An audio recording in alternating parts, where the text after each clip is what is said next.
Selamat datang di video pembelajaran baptisan sebagai tanda milik Kristus oleh Henry Linda Simanjuntak. Shalom anak-anak ibu, salam sejahtera buat kita semua, selamat pagi. Ketemu kembali dengan Ibu Henry Linda Simanjuntak dengan materi baptisan sebagai tanda menjadi milik Kristus. Shalom Ibu Henry Linda Simanjuntak, selamat pagi Ibu. Gereja-gereja Protestan mengakui ada dua sakramen yang dilakukan Tuhan Yesus, yaitu baptisan kudus dan perjamuan kudus. Sakramen berasal dari kata Latin sacramentum. Sakramen mengandung arti bahwa apa yang dilakukan adalah tanda khusus yang dipergunakan Allah untuk menyatakan maksudnya. Sebelum Tuhan Yesus meninggalkan murid-muridnya, ia memberi perintah yang biasa dikenal dengan istilah amanat agung. Dalam Matius 28 ayat 19-20, yaitu, "Karena itu pergilah, jadikanlah semua bangsa muridku, dan baptislah mereka dalam nama Bapa dan Anak dan Roh Kudus, dan ajarlah mereka melakukan segala sesuatu yang telah kuperintahkan kepadamu, dan ketahuilah, Aku menyertai kamu senantiasa sampai kepada akhir zaman."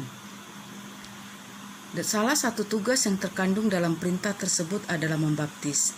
Dengan demikian, baptisan bukan perintah dan persyaratan yang dibuat oleh manusia atau gereja, melainkan peraturan yang ditetapkan oleh Tuhan Yesus sendiri. Baptisan dalam bahasa Yunani, baptizo, berarti mencuci dan membersihkan. Dalam baptisan, air digunakan sebagai simbol pembasuh dan pembersih. Dalam Perjanjian Baru, baptisan orang berdosa ikut mati bersama Kristus dan ikut bangkit pula bersama kebangkitan Kristus. Jadi, melalui baptisan orang berdosa diberikan simbol dibersihkan dari dosa manusia lama untuk masuk ke dalam suatu kehidupan baru bersama Kristus. Baptisan merupakan pengakuan dan kesaksian seseorang di hadapan Tuhan dan jemaatnya bahwa ia percaya dan menerima Yesus sebagai Tuhan Juru Selamatnya secara pribadi. Rasul Paulus mengajarkan bahwa baptisan merupakan tanda pertobatan manusia yang ingin masuk ke dalam hidup baru di dalam Kristus. Sebagaimana Kristus telah mati untuk menebus dosa-dosa kita, baptisan kita merupakan tanda pertobatan di mana dosa kita dihapuskan. Baptisan membasuh tubuh dan jiwa kita dari gaya dan cara hidup lama ke gaya dan cara hidup baru, yaitu hidup menurut ajaran Kristus. Dengan demikian, dalam hidup baru ini, kita dibebaskan dari perhambaan dosa. Sebaliknya, kita menjadi hamba Allah di dalam Yesus Kristus. Apakah baptisan itu merupakan jaminan keselamatan bagi orang Kristen, Ibu? Keselamatan diperoleh hanya karena anugerah Allah di dalam Yesus Kristus. Kita dibaptis karena kita telah diselamatkan oleh Allah di dalam Yesus Kristus. Jadi, tindakan Allah mendahului tindakan manusia. Semua yang kita lakukan merupakan wujud jawaban kita terhadap kasih karunia Allah di dalam Yesus Kristus. Semua manusia berdosa, karenanya semua manusia membutuhkan pengampunan. Apa yang menjadi syarat bagi seseorang agar dapat dibaptis, Bu? Pertobatan, seperti yang disampaikan dalam Markus 1 ayat 4-5 dan Kisah Para Rasul 2 ayat 38, bahwa orang yang bertobat memberi diri untuk dibaptis. Orang dengan rendah hati datang ke hadapan Tuhan, mengakui dosanya dan percaya kepada Yesus, serta bersedia hidup sesuai dengan kehendak-Nya. Bagaimana dengan cara membaptis gereja yang berbeda-beda, Ibu?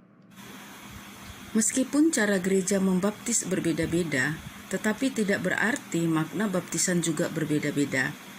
Hakikat dan makna baptisan tetap sama, yaitu mengaku dosa dan menyesalinya, serta percaya dengan sungguh-sungguh kepada Yesus dan melakukan kehendak-Nya.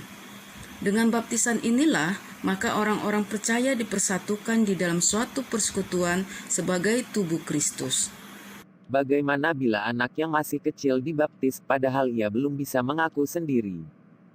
Baptisan tetap dilakukan dengan pengakuan orang tua yang bersedia membimbing anak tersebut di jalan yang Tuhan kehendaki.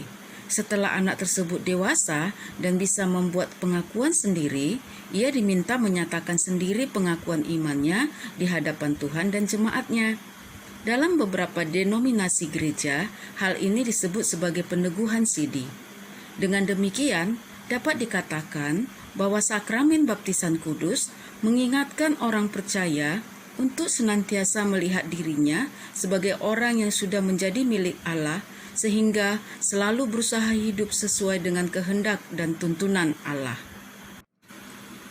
Kesimpulan materi kita hari ini, baptisan merupakan salah satu sakramen dalam gereja Protestan yang mengakui dua sakramen, yaitu sakramen perjamuan kudus dan baptisan kudus. Baptisan kudus merupakan tanda seseorang menjadi bagian dari persekutuan orang percaya yang telah bertobat dan bersedia hidup baru dalam anugerah Yesus Kristus.